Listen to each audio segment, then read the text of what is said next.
Hi there, cake lovers. Welcome back to my channel. To the new subscribers, thank you so much. Please comment, like, and share. So, I was working on a graduation cake. The choice of flavor was chocolate cake, and I had realized that one of the layers wasn't sitting well.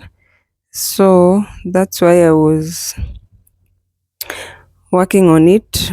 I had to remove the cake, the filling that I had placed on that layer, and I had to resize it so that I get a good height.